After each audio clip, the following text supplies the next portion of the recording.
Howdy, folks, and welcome to the Hunting Stories Podcast. I'm your host, Michael, and today we're going to hear from Justin Parrish. Justin reached out. He's actually a friend of Phil Wise, who we had on the podcast a couple weeks ago. And Justin said, you know what? I've got some great stories, and I'd love to share them with you and the listeners. And I said, let's do it. So, Justin, thank you so much for jumping on the podcast. We've got some great ones for you guys today. He tells a couple from his time in the military.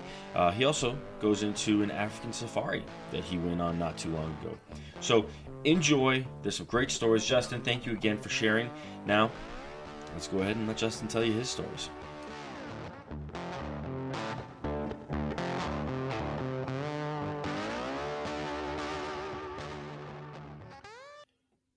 All right, Justin. Welcome to the Hunting Stories Podcast. How you doing today, bud? Not too bad. Yourself? You know what? I'm doing better now that you're here, my friend. So I wanted to say thank you very much for coming on today. You are friends with Phil Wise, who has been on the podcast before. You, just like Phil, reached out and said, "Hey, I've got some stories," and so thank you. I've told a lot of people if they listen past the actual stories on the podcast that I'm looking for the everyday hunter. I want to hear those stories because those often to me are the most entertaining. So thank you, Justin, for jumping on the show. Why don't we start just by letting you introduce yourself to all the people? Oh, yeah, sure. No problem. My name's Justin Parrish. I grew up outside of Amarillo in a small town called Umbarger, Texas. After high school, I went in the Air Force for 10 years, so I got to travel a little bit. It kind of gave me the opportunity to hunt stuff that I never thought I'd really hunt. For instance, one point I lived in California and I had a chance to hunt black-tailed deer. I didn't know. Growing up, I didn't really get to hunt much because my dad didn't hunt. So my uncles Mm-hmm. are the ones that got me into it. They're the ones that kind of set that bug in motion. They got me addicted to something that sometimes I think is could be worse than drugs. Yeah. Sometimes the Depending on wives how think you get into it. Yeah, oh yeah, and depending on how you get into it, sometimes I think it might be more expensive. Uh, that. so I don't want to say I was sheltered, but I didn't get to spend a lot of time with my uncles, but then when I went in the military is kind of when it really kicked off and I got to learn a lot more stuff. That's great. How did your uncles get into hunting and your dad wasn't necessarily just wasn't his thing Uh, or well, the uncles were my mom's brothers. My dad's okay. family's all from Illinois, and my mom Okay. and dad Got it. met in the Marine Corps. My mom's from here, so they moved back here when they were both got out of the Marine Corps. So my dad just never had it growing up. Nobody in his family hunted, but my mom's family, all my uncles have hunted their whole lives. So it was one of those That things, makes any sense. chance I got, I would tag along with them and uh, just, I'd hunt anything they'd let me to hunt, to be honest. Yeah. Yeah, absolutely. Why not, right? Oh, Well, that's cool. That's I'm glad that somebody got you into it. I think I'm kind of with you. I don't well, I mean, you had uncles that got you involved. I kind of stumbled across it myself. My in-laws introduced it to me a few years ago.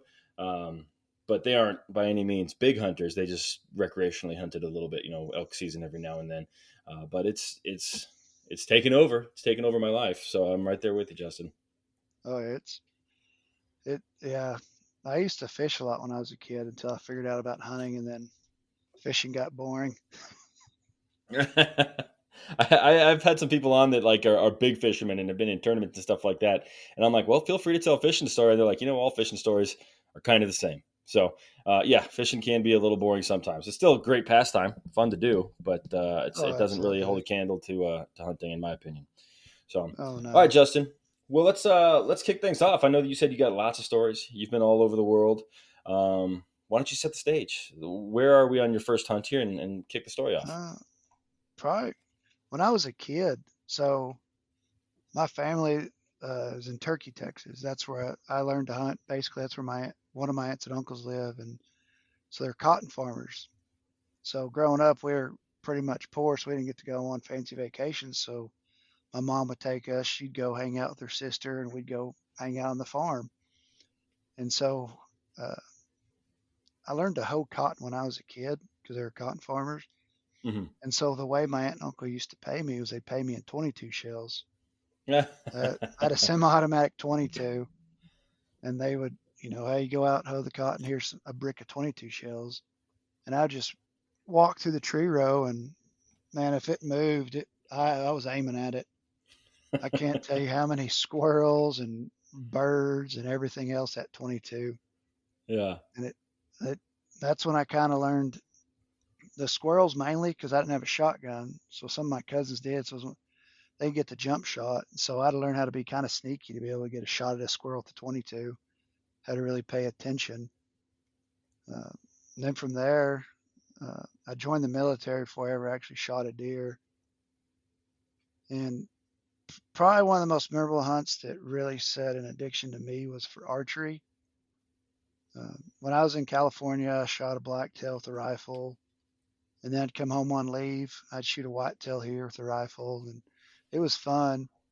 And then I borrowed a bow because on base, we were allowed to hunt on base. The base I was on was Mm. 98,000 acres. Okay. And so they had wild hogs and they had a black-tailed deer, but they were broken up in zones, and I wanted to hunt this one zone as archery only. So I ended up borrowing a bow from somebody and got it Compound sighted or in. traditional? It was a compound. Okay. Um, it was a Martin. It was really a target bow. Now that I know more about it, because it was like bright anodized blue, real flashy. Okay. And so we're in this archery only zone on base, and I had what they called the G11 tag, which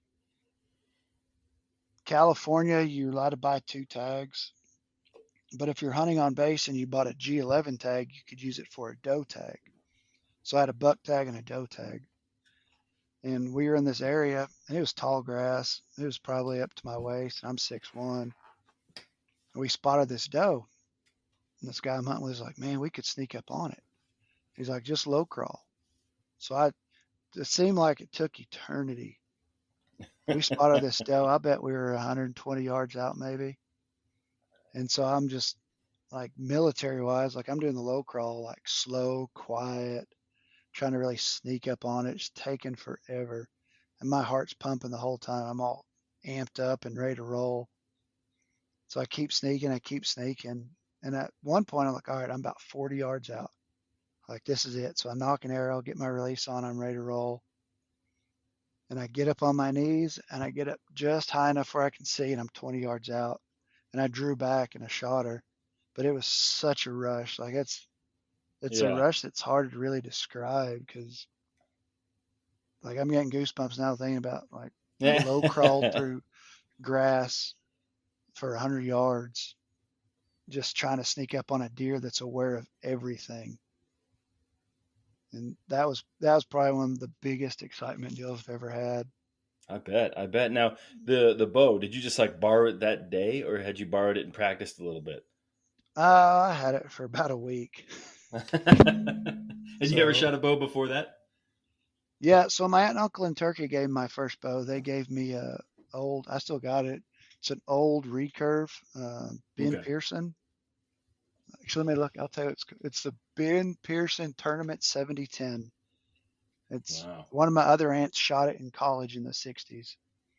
That's And cool. That's super and so cool. I used to, like when I was a kid, I'd save my allowance, and it was back when before Academy and all the big stores, we go buy everything at Walmart. I had to go buy the cheapest aluminum arrows at Walmart that I could afford. And it seemed like every time I had allowance money, I was blowing it on these arrows. I'd walk around our pasture and try to shoot cottontails with these arrows in this bow. I lost so many damn arrows. I bet. It's it's like by the time I had money again, I was down to one arrow. I'd go buy six more. It was That's just a awesome. vicious cycle. But that was the first time I really shot a compound bow. Not only The only thing that's probably my saving grace on that deal was I was a weapons instructor, so Okay. I did a lot with trigger control for the different weapons we shot, Gotcha. and then I So you're taught pretty trigger proficient at control. everything. So I was proficient in the trigger aspect of it. So I mean, I was shaking like a dog trying to shit a peach seed. Like it was all over the place. But luckily, I didn't just hammer that trigger.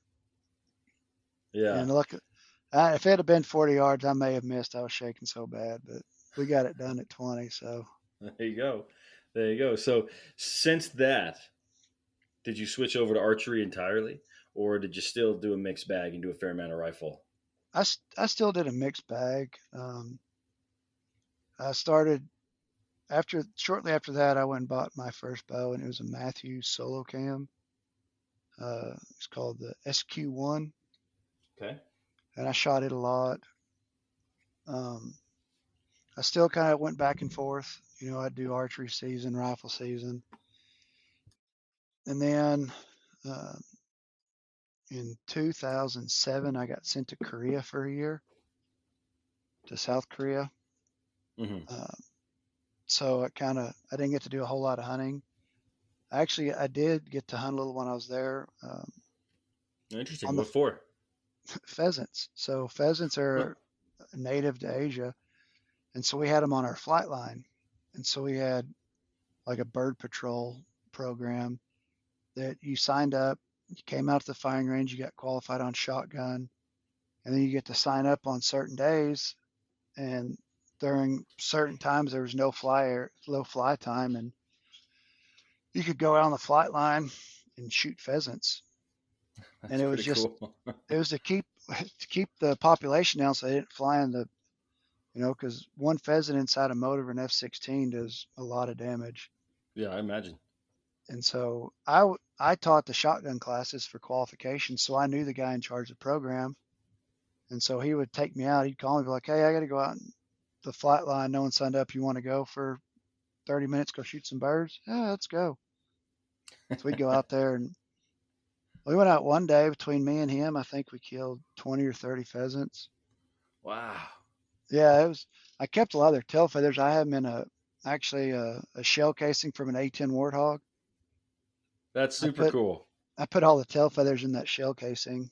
Uh, Can I you had a send me lot a of. picture of that? I'd love to see that. Yeah, absolutely. I'll send you a picture when we're done.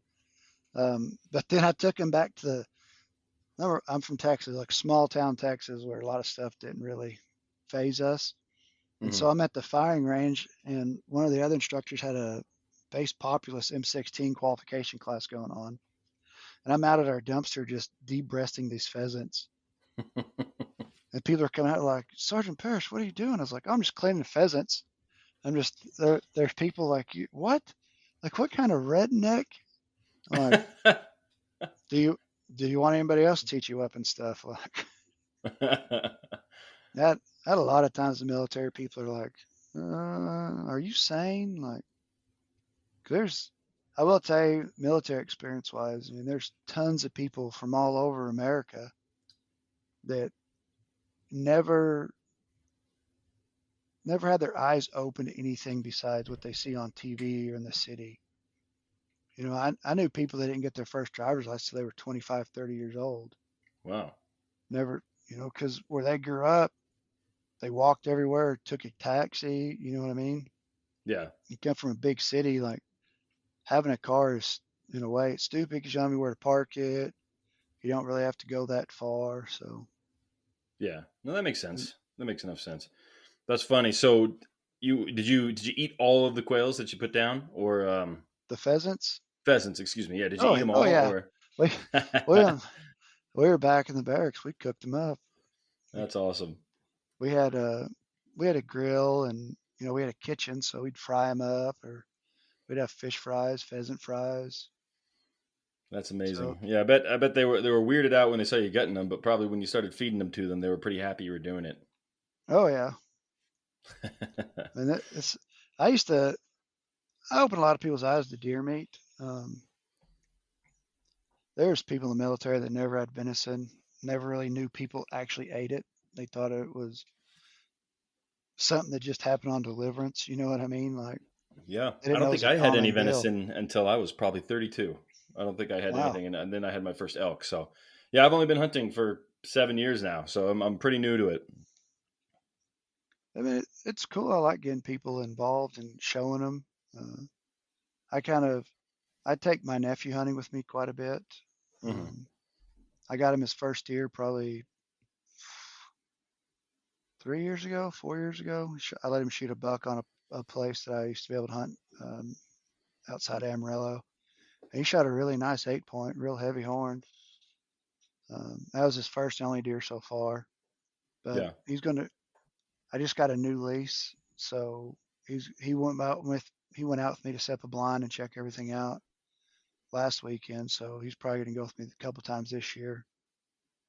Got him Try to hooked, get huh? him, try to get him a doe with his bow. Oh, that's cool. Was this the first buck was with the rifle? Yeah, I let him use my AR. I've got an AR-15 that's like, I mean, I built it hodgepodge stuff from gun shows. It's basically an H bar. Hmm. So it's got a heavy match barrel, but outside the foregrips, it just looks like a regular barrel, AR barrel. Hmm. And I got a Magpul PRS stock on it, and it's got a red field scope. And I've let like my best friend that I used to hunt with, his stepson, his daughter, and his stepdaughter have all shot deer with that rifle. I've shot deer with that rifle. My nephew shot deer with that rifle. That's It's amazing. it's just an easy to shoot rifle. It's accurate and just it's been a good rifle Yeah, so far, especially I've for taken kids. a. I bet. I took an AR with me once into the field. I was hunting in up near Dallas, actually, and so I took my father's AR, and I was there for hunting hogs, which is why I chose the AR over like my 270, so I could hopefully shoot a couple more rounds and drop a couple more hogs. Didn't end up seeing any hogs, but the very last morning, we're about to take off, and a couple does walk in front of me, and I fire that thing, and you hear the firing pin go off, and nothing, just Oh, nothing. So like I pull out the mag and pop the shell out, and I'm just messing with everything, and the deer's not even moving. So I managed to put everything back together, and I pull back again, and I fire, click, just firing pin goes off, but nothing happened. So took it back to my father-in-law and was like, I don't know what's wrong with your gun, but it does not work. And I don't know if it was the gun or the ammunition. I'm not sure if he's actually tested it yet because it was all his it was his gun, his ammunition. But we tried to fire that thing several times after that. And we just couldn't get it to work. So not all ARs are built equal. So I'm glad you got a quality one. yeah, yeah. It it's I dropped the biggest pig I've ever shot. I dropped that AR. I was out deer hunting, and where I had my tree stand, a big old tree fell down. So I just went. So I'm gonna go hang out over here and just kind of see where I see the deer moving, get a game plan of where to set up a blind or a tree stand or where to hunt. Hmm. Try to get back on their movements because that tree fell down middle of archery season in Texas, and so it like screwed up their whole pattern. They weren't coming in, they weren't walking. So I'm just sitting there in this. I'm in a tower blind, and this big pig comes walking down like where we mowed a walkway. I was like, "Good Lord, is that a cow?" I thought it was a calf at first. I look over and look, that's a pig. I guess deer hunting's over. And this big old boar, and I aimed at him and hit him right in the shoulder, and he started flopping. I was like, "Oh, he's done." I put one more in him and I aimed for his right behind his ear. Hmm. Hit him again. He got up and ran right towards me. Oh, geez. As he's coming towards me, I put another one in him. He hits the big metal ladder that the blind's sitting on, the big platform, bounces off it, goes off to the right. I go out a different window, put about three more in him. He runs off in these trees, and I can see him. He just sits down like a dog that you told sit. I popped him about two more times, and he went down. I sat in that blind for about 30 minutes before I went to look at him. I bet you did, man. The hogs can be mean, man. I went on a hog hunt, and this was northwest of Dallas, and we put down a bunch of hogs as a group. But this one guy put down this huge hog, and as we're butchering him and getting the meat ready, they just kept finding these like pockets of pus. It's pretty gross. But when we get down to it, this hog had been shot 7 times before, like just took all these shots and just kept going and lived. So they're tough and they're mean. Yeah, there's down at Lackland Air Force Base in San Antonio. It's called the Kelly Annex. It may change now since it's been so populated, but you used to be able to hunt out there, and it was shotgun, muzzleloader, bow only. And they had a big pig that would get into the base housing out there, like kill people's dogs and cats. Damn. And so they brought people out to track them down with dogs. And when they finally killed this pig, they had a jar, like a mason jar.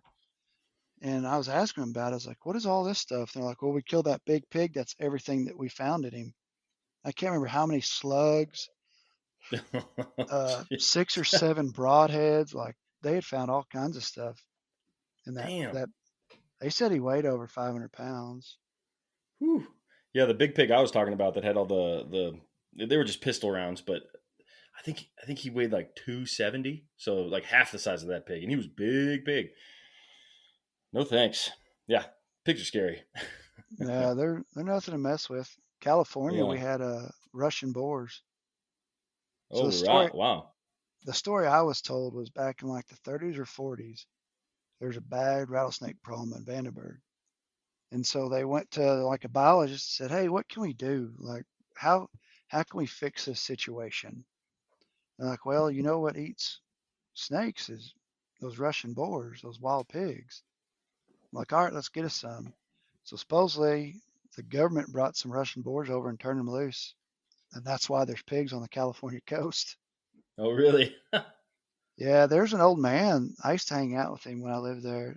We called him Bill the Pig Man, and What a nickname.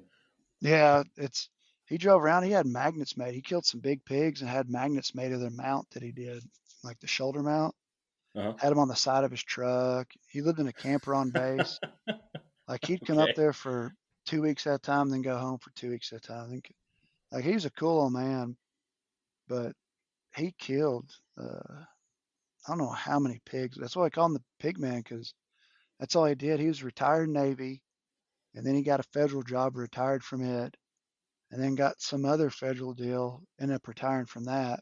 So he had 3 retirement checks coming in, nothing to do. So he just hunted. And Just I dropping mean, hogs. oh yeah, I mean, he killed some monsters. And in I bet. California, you have to tag them. It's not like Oh, really? California. Yeah, you have to buy tags. You can only hunt them like the same hours you hunt a deer, 30 minutes before sunrise, 30 minutes after sunset. And so he would drop these monsters, but when you kill them, they want you to take the carcass in, and so they could take a blood test and send off.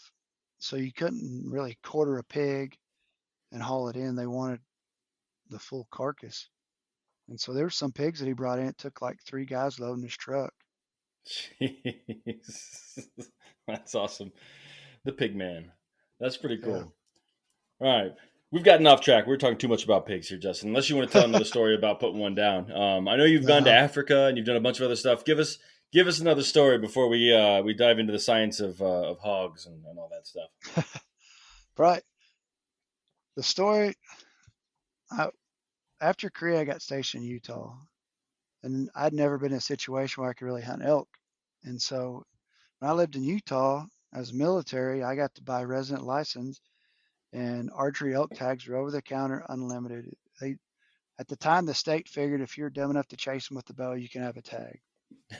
And so we would go up like the Wasatch Front, kind of over by Snow Base and the ski resort, Okay. and I would hunt these elk. And so that's also the first time I ever learned about Vortex. My first pair of binos that I bought because I wanted to glass up these elk.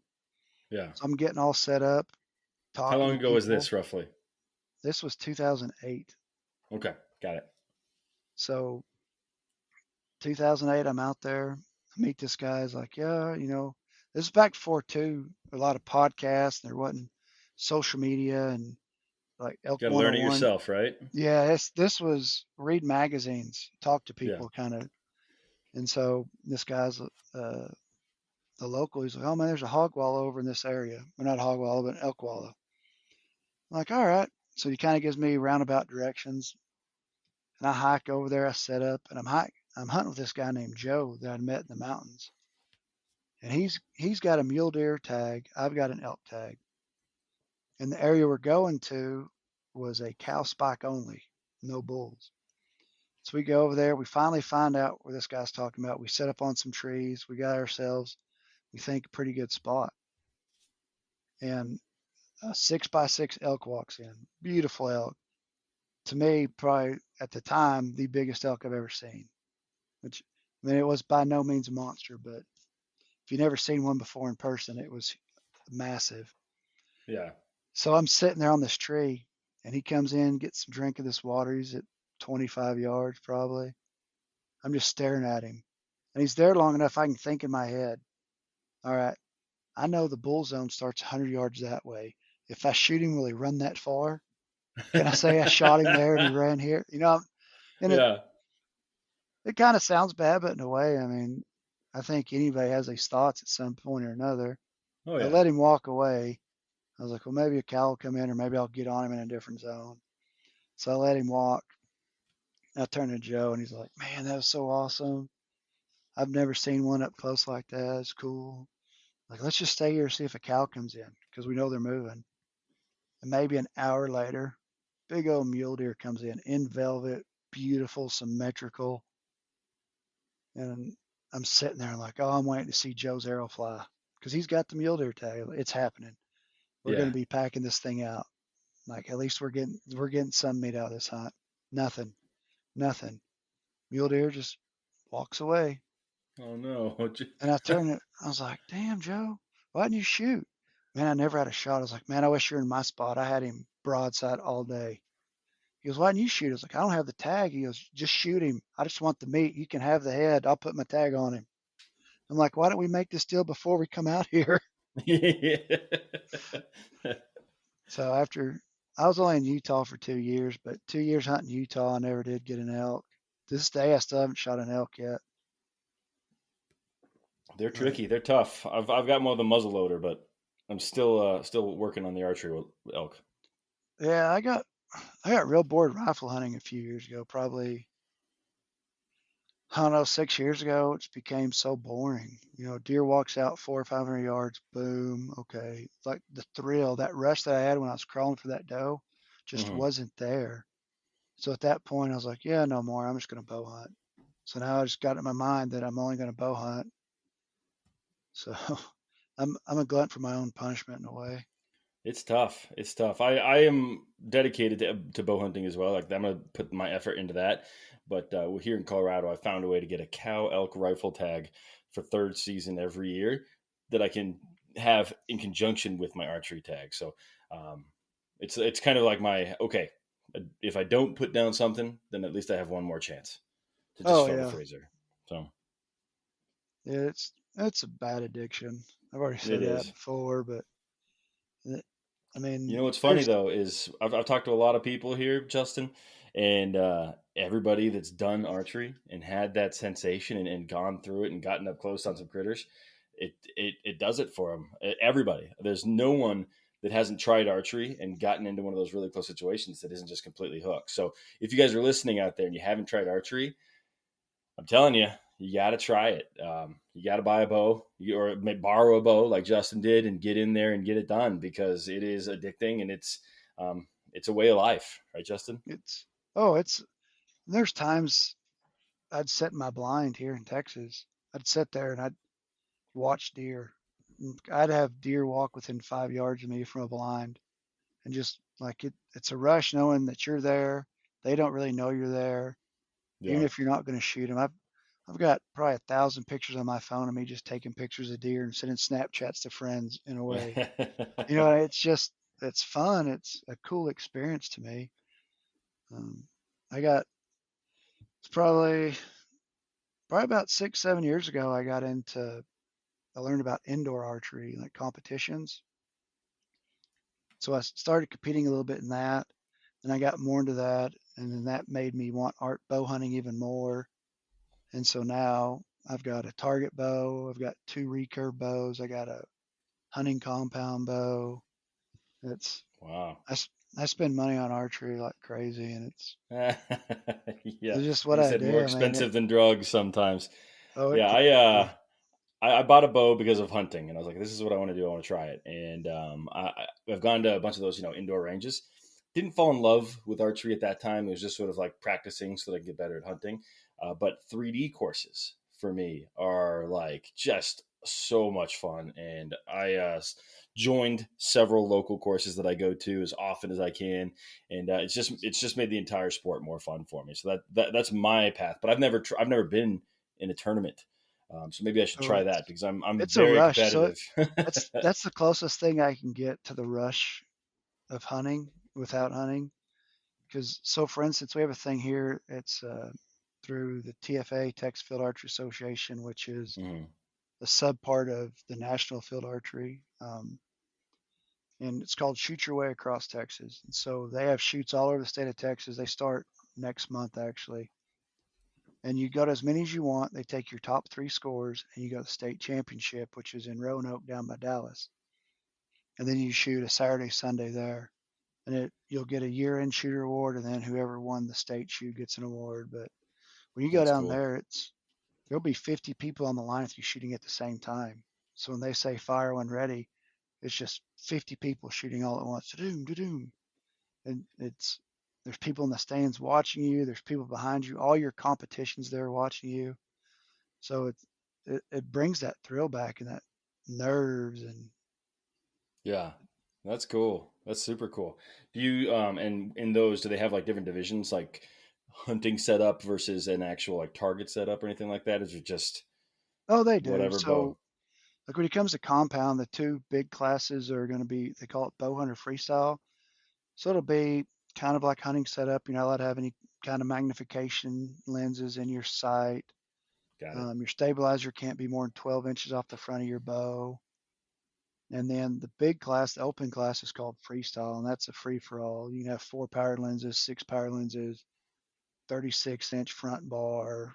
I mean, and there's Yeah, classes for everybody. It's fun. I mean, it's good practice for hunting because one scoring round, you do 2 warm-up rounds and then you shoot for score, and it ends up being 70 arrows. So, I mean, you wow. get plenty of reps in and Yeah, really get to fine tune your equipment throughout the year. Same as 3D.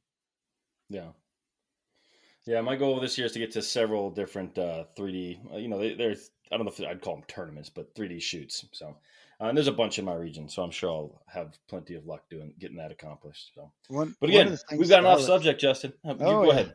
Go I was ahead. gonna say, one thing I look forward to every year is it's kind of like the Total Archery Challenge. It's called Hike to Hunt. Okay. They have one in Angel Fire, New Mexico every year, and it's a blast. Take the chairlift up, then hike around the ski ranges, the slopes, shoot 3D targets. This year, the furthest shot was 130 yards at an elk uphill. Whew. Yeah, it was a poke. Yeah, I'm not sure if my site's set up for something like that. I think I can do about 110, maybe 120, but I don't know about 130. Yeah, I did. I did one total archery challenge. I wanted to get to a mountain archery fest, didn't get to that one. But the best event I did this last year, and this is a plug for these guys for sure, was the Western Hunt Fest put on by the guys from Pack 'em Out Apparel. Um, Great shoot. They also had a pack out challenge, which was really, really fun, where you simulated, the weight of elk meat, and you had to go through a mountain course about a mile and a half. That was hard.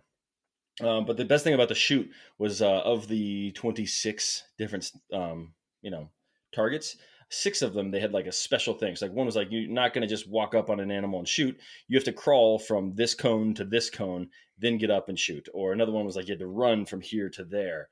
And then back and then shoot within 5 seconds of getting back. And so they had like tasks associated with some of the shooting. So it made it for a lot of fun. I think the most fun one was like, don't be a Karen, heckle the other shooters. So like everybody's like flicking you with arrows, smacking you, and you're supposed to shoot, at this moose target that's 70 yards away while people are just talking trash to you. It was a ton of fun.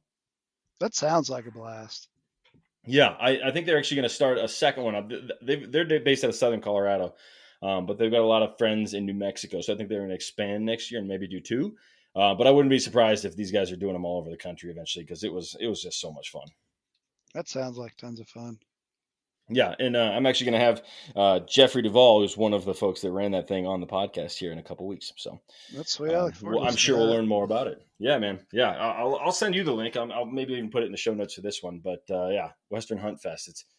I couldn't speak higher of it. And I've been to Total Archery Challenge and things like that, and those are great. But Western Hunt Fest was totally different. Yeah, that's cool. Yeah. Okay. No more All right. archery. Well, I mean, we'll talk a little bit about archery, but let's talk some hunting stories. Um, so a couple years ago, pre-COVID actually, I went to a Mule Deer Foundation banquet here in Amarillo, and a friend of mine was on the committee, and he said, "Hey, we need an auctioneer. You know anybody?" I was like, "Oh, I got a buddy in Oklahoma. He does cow auctions, horse auctions, stuff like that. I can bring him in." He's like, "All right, cool. Yeah, we'll just give him tickets for coming. Free dinner, tickets for raffles, stuff like that."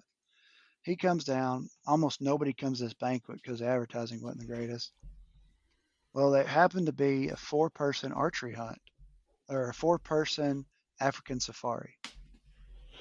And my buddy Lane, he's like, "Hey man, let's buy this." He's like, "When are we ever gonna go to Africa?" I was like, "Lane, I doubt we can afford it. Here's your tell what this thing's gonna go." Now, granted, there wasn't very many people there, Yeah. and it was us and one other person really bidding on it. So we got it for a really One good of those like price. silent auctions, right? No, it was an actual live auction, but nobody Oh, wanted to okay. bid on it. So we got it for a decent price, and we waited and waited. COVID hit, kind of shut everything down. So last year we finally got to go, and people were still scared over COVID because I mean, it's only been a year, and so the person he was going to bring with him, he flaked out, and then I just happened a good friend of mine here that uh, he's a great guy. He's the kind of person who'll give you anything he has. And so I use his shop all the time to work on my trucks or cars, you know. And he's got every tool you could think of because he's welded in the oil field for years. And so I was like, "Hey, Randy, you want to go to Africa?" "Yeah, I do. I want to go someday." I was like, "Hey, we're going this year. You want to go?" He goes, "I don't know." "No, no, like I'll give you the spot for free. You just got to buy your own plane ticket. You shoot more animals over there, you got to pay for that. But the 10 days lodging and meals and these 2 animals are included. You can have them for free." So What are we the went two over animals, there. if you don't mind me interrupting you? So we each got a warthog. It was a 4-person hunt. So each person got a warthog. Then each person got to choose between a blessed buck and an impala. And when Got you it. get over there, you can pick which one you wanted. He ended up shooting an impala. I shot a blessed buck. So we finally get it all planned out. We're all excited. It was September of last year. We get everything together. None of us had.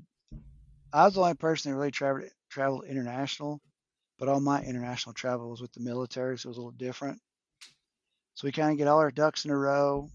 Uh, Lane ends up renting a rifle over there, and me and Randy both just take bows. And the outfitter I went with, his name's A.B. Stein. You know Kendall Jones, the tech cheerleader that got in a bunch of trouble? Well, they got harassed over shooting a lion and death threats and all that crap. Yeah, I'm not familiar with her. I think I know the story more than I know her, but I think she was at Colorado Tech because the guy that I was shooting with was like, "That's Kendall Jones," and we kind of had this exact conversation where he's like, "Do you know who that is?" And I'm like, "No." So I kind of know who it is, but I know who she is Yeah, because I didn't know who she was. So kind of. yeah. So turns out the guy that I was going with is was really good friends with her dad, and uh, this outfitter, A.B. Stein, is the one that she's done a lot of her Africa trips with. But either way, so we go over there, we get to meet AB. I tell him offhand, it's like, "Hey, me and my one buddy are just bringing bows. Lane wants to rent a rifle." "Okay, no, no, no big deal." We get over there, get set up. It's like, "All right, let's get y'all on animals day one." Which, I mean, we were kind of jet lagged a little bit, but right off the bat, next morning we were hunting. And so to cover scent over there, they burn rhino dung, like rhino shit. Just All right. it just smells like a grass fire, and so all those animals over there just think, "Oh, it's just a grass fire, no big deal." That's Interesting. how, yeah, it blew my mind. So day one, they set me up in a blind over some water. I'm like, "Oh, we're just gonna see what comes in." And right off the bat, I had a rhino walk in, which they're a lot bigger in person than what they look like at the zoo. I'll tell you that much. I bet. Um, Had an eland cow come in and had a big kudu come in. And the PH I was with, his name's Paul. He's like, "Oh, that's a monster kudu." I was like, "Oh, he's cool looking." He goes, "You want to shoot it?" I was like, "No, man, I don't want to." 14 yards. Oh wow. And he's like, What would "This that What would never, that have cost if you had decided to shoot it? Because I know that's extra. $2,600. Okay, not terrible, but Africa's yeah. Africa's a lot cheaper than what people think. Yeah, So I imagine the lodging and the travel and those things are probably the more expensive portion of it. So you had that main, covered. almost every outfitter over there I've learned does packages for lodging. If you really want to make a custom package, they have a flat fee for lodging and meals, but most of them you can buy a package deal and uh, lodging and meals are included. Hmm, So interesting. it's not bad. Yeah. But so we're sitting there, kudu comes in, and Paul's smoking a cigarette. He gave me a cigarette, which I don't smoke very often. And this kudu's in there because I mean I've never been in South Africa, and he's a PH professional hunter. I was like, okay, okay, maybe he knows something. Um, so I got this cigarette in my hand, and I got looking out this window, this kudu, 14 yards. It's like, oh, you want to shoot him? I was like, no, I don't want a kudu. I just let him walk. Paul's face just went white, like, oh crap, what did I get into? But we ended up waiting out the day, and I got a warthog with my bow. I passed probably 30, 35 warthogs before I got one good size that I wanted. Got him. I think he was like 35 yards, 30 yards, somewhere around there. So then the next day, I was like, all right, you got your other animal. You know, you can get a blessed buck or an impala. All right, well, let's go out. So we go to a different place, set up in a different blind. We're sitting in water, and it's wide open. Like there's less trees there than Amarillo, Texas. I Oh, mean, it's hard. Like you can't really. Some animals you could stalk on, you can get up in like the trees that they do have, but for the stuff that I was after, everything just stayed in the plains, like didn't go in the trees. it's a So good we're way to selling stay this. alive. I know those Oh yeah, for sure. pronghorn antelope, right? That's their territory, and I tried hunting them, and suffice it to say, they're all still alive. we I sat on this water hole for a few hours and finally had a good blessed buck come in, and Paul was like, "Man, do you think you can make that shot?"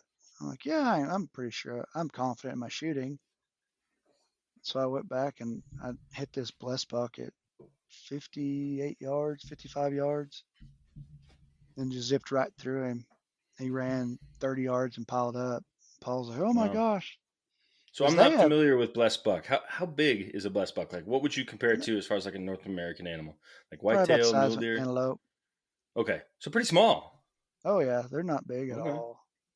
Um, and so Paul was surprised that I hit it because, which I get it because I've known outfitters here and I've known talk to those guys. You know, a lot of people come over there like, oh, I'm proficient bow hunter. All I do is bow hunt. Then they just crap the bed at 20 yards, 30 yards. You know what I mean? So I get it where they're always iffy about are you really that good? But Yeah. I got the blessed buck down.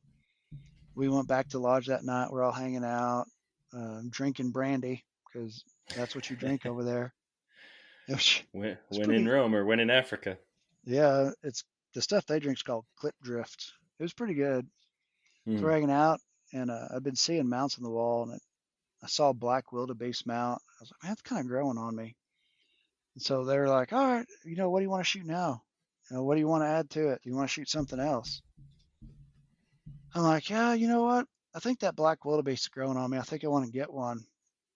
And AB, the main outfitter's like, that's easy. Rent the 308 for a day. We'll crawl out about 200 yards, pick out the biggest one. You drop him onto the next animal. I was like, no, I want to do it with my bow. And he was, you know, hey, that's hard. Nobody really hunts them with a bow because it's so hard. You have to be so patient to get one shot. You can't stalk up on them. I mean, he was being 100% honest with me. Yeah. All he was doing was amping me up even more. Like, oh, that's hard. It's hard. Oh yeah, now I really want to do it. And so he's like, all right, we'll do it. And so we went out and built a blind. Uh, it's called acacia trees. They're like mesquite trees on steroids. Okay. So we built this blind up, and I can send you some pictures of it. But we built a blind around a water tank and a pond. Sat there for like 10 hours. Nothing. Never got a shot at one. Oof. It's a Had a long bunch of sit. blessed buck, had warthogs, had springbuck, everything. Nothing. That was on a Saturday. Sunday they don't hunt because of religion reasons. Because everybody was there was very Christian. And so like, yeah, Sunday we don't hunt. We'll give the animals a day off. You know, we all relax. Hey, that's fine. So we went largemouth bass fishing. So we went and caught some bass on Sunday, had a barbecue at the little private lake. Um, and then Monday, right back at it. Like, all right, we're back on the black wildebeest. Still nothing. Sat there for another 10 hours. Never got a shot. We had some we had some immature ones come in, but nothing worth shooting. Yeah. So that was 3 days of hunting done. So the fourth day comes around. Um, we're sitting there on a different place, a different water hole. I've been seeing these springboks. And the night before, they had fed us some stew made of springbok meat. It was like little T-bone steaks, is what they look like. But they were real sweet. They're real tasty. And the springboks, it's the national animal of Africa or South Africa. But man, they tasted good and they're actually pretty. So after a while, I was like, I'm gonna shoot one. And so my wife, she kept telling me, she's like, black wildebeest are so ugly. They're hideous. Don't shoot one. And so I'm telling Paul this. He's like, you should shoot a springbok. Your wife will be happy. They're very pretty. I'm like, all right. So that fourth day, springbok, he's a very mature. He's older. He like the tip of his horn, like the last inch broke off. But his cape was real pretty, no scar, nothing. He come to 15 yards. I let one fly. We got him, took our pictures, everything. They called the ranch hand out to come pick up the animal, take it to the skinning shed. And so after he picked it up and he drove off, it woke up all the black wildebeest out of nowhere. We're like, oh man, they're all standing up. And we just watched them through binos. Just How far out are they? watch. Like 500 yards or farther? Oh, they're over 1,000. Okay. So we're just watching them. And all of a sudden they start working their way towards us, coming to get a drink of water. We're getting excited because we had put in 3.5 days Yeah. just waiting, just so like the buildup is just building more and more and more, getting all amped up. And finally, they get closer and closer. We start watching them. And Paul's like, we need to have a cigarette because every time we smoke, something comes in. I'm like, Of all course. right, let's do it. We got the rhino shit on the roof burning, and let's light up a camel. Why not? Yeah. And so sure enough, we light it, and they start coming in quicker. He's like, oh, it's happening. We're gonna find one. We're gonna find a good shot at one. All right. So they all come in, a bunch of cows, some young bulls come in. He's like, no, he's mature, but he's not big, and this and that. And all of a sudden, one pops up on top of the levee. He's like, that's him. Just like immediately, he's like, that's it. He's like, that's the biggest one on the ranch. I'm like, all right, cool. He's at 50 yards. I let one loose, hit him. He runs off. All we're doing is celebrating. Paul goes out, starts screaming at him, got you. Finally got you. Like, I mean, he's just pumped up. I'm pumped up. We're high fiving. We're yelling. And we go watch him lay down. He lays down, and then a younger bull comes over and starts hitting him, and he gets up and runs. So now we're Oh tracking no. him. Every time he lays down, this other bull hits him. It took a while, and he finally went down for good. But it was such a big rush for me and Paul. So throughout this trip, everybody else, like my other friends, have shot stuff, and we'd go help them load it up, or if we were around, we'd help them. They all come out because everybody knows, and there were some guys from Alabama there. And they were hunting like a lion and a crocodile, the more expensive stuff, the out Yeah. of my tax bracket stuff. Okay. And so they came over there. Like one guy, this was his, what do you say, like 20th safari or something. Wow. He's like, man, that's a great black wildebeest. He's like, that's biggest one I've ever seen. Congratulating everything. Like, all right, see y'all later. Everybody gets in trucks and leaves. So it's me and Paul there by ourselves to load this big ass black wildebeest in the back of his little Toyota pickup. How So, big? How heavy? oh, Guess. he's big. Oh man, I don't know. He's a couple 100 pounds. I mean, it's probably like a young elk, be Okay. my guess. I mean, it's big body. I'll send you some pictures. So we finally get him loaded. We're wore out from getting loaded. We're still riding on cloud nine because we finally got this thing in the back of the truck, like it's a done deal. So we go right back to the lodge, get a couple beers, and there's a song that he had showed me, like it's a real popular song in South Africa. It's a group's called like Sunshine Sweatshop. And it's like a little poppy, are you going with me? Coming along. I can't remember. But we had jammed to it, partying a little bit. And so we get in this truck with these beers that we just got from the lodge, and we're heading to Skin and Shed. Windows down, drinking beer, and he just cranks that song on. And I've still got the video on my phone. We're just jamming along, drinking beer, celebrating like we just won the World Cup. I mean, it was that was probably one of the coolest experiences, like to finally close that deal. I bet 4 days in a blind, just sitting there hoping for that opportunity. And it turns out all you needed to do was have someone drive through real quick and wake them up. Yeah, I just needed to shoot something a day earlier, I guess. But yeah, that was a cool experience, and I'm going back. Not 23, but 24. I'm going to go back to South Africa again. That's cool. It's What it's was way the what more was the affordable. I bet. What was the I don't know if it's a ranch or guide. What was their name? The outfit I went with is AB Stein. A.B. Stein. Got it. Okay. Yeah, his company's like South African Safari. I'll send you a link to his company, but he's a great guy to deal with. And AB, I mean, he's honest as can be, Hmm. and he'll tell you, he's like, we're not a cookie cutter operation. It's not you come here, it's always the same. We build this experience around the guys that are here. That's cool. He's like, for instance, if your wives were here, when we went largemouth bass fishing, we were just sitting around chairs drinking beer, cooking on this. They call them a braai, but it was basically just a 55-gallon drum cut in half with a grate on top. We were cooking kudu sausage. If your wives were here, some of the other PHs would have come out, set a table with a tablecloth and like flowers, and we'd have made this very fancy. So, I mean, they gear everything towards who's going, and Yeah. it's probably one of the coolest deals I've got to experience.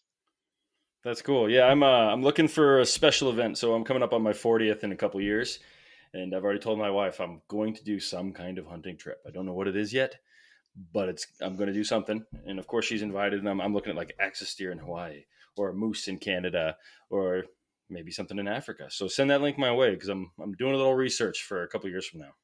Yeah, you won't regret the Africa deal. I know that. I'm planning a moose hunt for Newfoundland in 2025.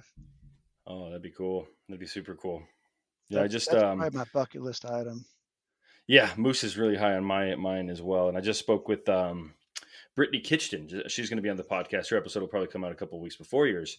But yeah, she's telling me all about these moose that they're killing up there in northern Alberta, and it just sounds so amazing. So it's high on the list, especially knowing that like here in Colorado, I might get it next year, but it might take me 30 more years of putting in to actually get that tag. So might as well hedge Yeah, my bets and go to Canada. yeah, that's a hard thing because there's a lot of places in America that moose is a once in a lifetime tag. Yeah, I met some guys when Colorado. I was hunting in Utah, and this guy told me he started putting for the moose tag when he was like 18, and he started a bank account. And every year he put in for a moose tag, he put money in this bank account and didn't touch it. And it was to build up so if he ever drew a tag, he could hire an outfitter to make sure he got his moose. He's like, Yeah, it's that's taken me smart. 20 something years to finally draw this tag. And he's like, and now I have the money in this account that I've been saving for 20 years to pay this outfitter to make sure I get a moose that I want. And I'm pretty much guaranteed to get a shot at one. That's, That's cool. That's forward thinking, not me. I'm just hoping to get a tag and then run around in the woods. I've got a couple units here in Colorado that I've hunted a couple times for elk, and basically seeing a moose every single day. So that's where I plan on putting in for moose. And so I'm just hoping to get lucky and draw a tag someday. oh yeah. So I'm sure you will eventually. we'll see. We'll see. Hopefully, I'm not too old to hike in the mountains and go get it. Yeah, I'm going May next year. I'm going to Montana on a bear hunt Well, that'll be with fun. yeah, I've never got to shoot a bear, and that's something I really wanted. And I got invited on a deer hunt up there this year outside Ranchester, Wyoming, Hmm. which is up by the border of Montana. And the guy that put it all together, he's from Montana, and his son came down. His son's probably 35, 40. I was like, man, I was hoping y'all had bear around here. I was going to buy a bear tag. I was like, I really want to shoot a bear. So, oh, there's no bear here, but we got a ton up on our ranch. I was like, oh yeah. He's like, what's that? Like, do you ever like sell hunts on there? Or he goes, no. Growing up, we never had them. Now we just have them everywhere. I Huh. was like, what would that cost? He was like, well, I guess just get a tag. You can come hunt them all you want. I was like, okay, I'll see you in the There you spring. go. Well, I don't know if you've heard of Doug Bose, Justin. He's one of the first episodes I did, but he wrote the Ultimate Guide to Black Bear Hunting. I've read through it Uh, once, and I'd recommend getting that book because everything you'd ever need to know is in there, and I'm sure it'll help you drop that bear next year. That's my plan. I'm starting to do research now. Yeah, I can't recommend the book enough. With that being said, I've since reading it, I've only had like basically 1.5 seasons, so I haven't put one down yet, but I'm getting closer every year. I'm lucky. Cody elk hunts up there a bunch. And it's their family's ranch, so it's one of those deals. They know the area pretty well. Yeah, So I kind of have a guide. So awesome. Well, good luck to you, man. Good luck to you.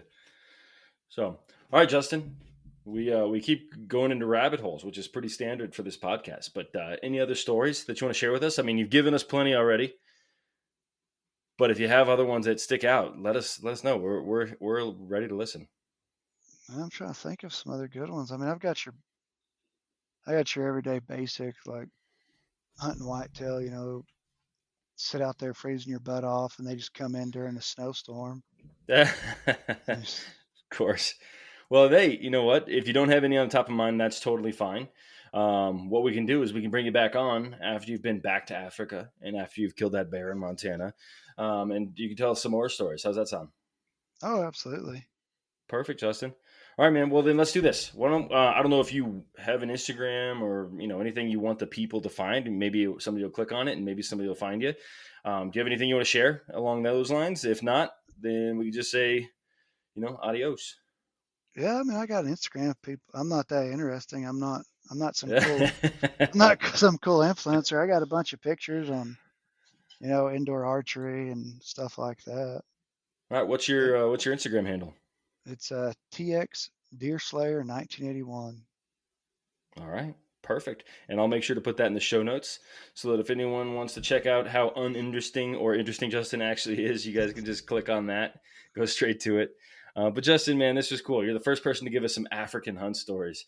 And I'm going to think of burning rhino dung differently from now on. So thank you. Yeah, no, I'm telling you, when he did that, it blew my mind. I, That's crazy.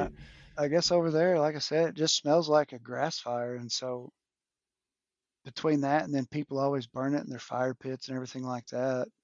So all It the probably animals burns there, well, right? yeah, just don't get the wet stuff. Of course.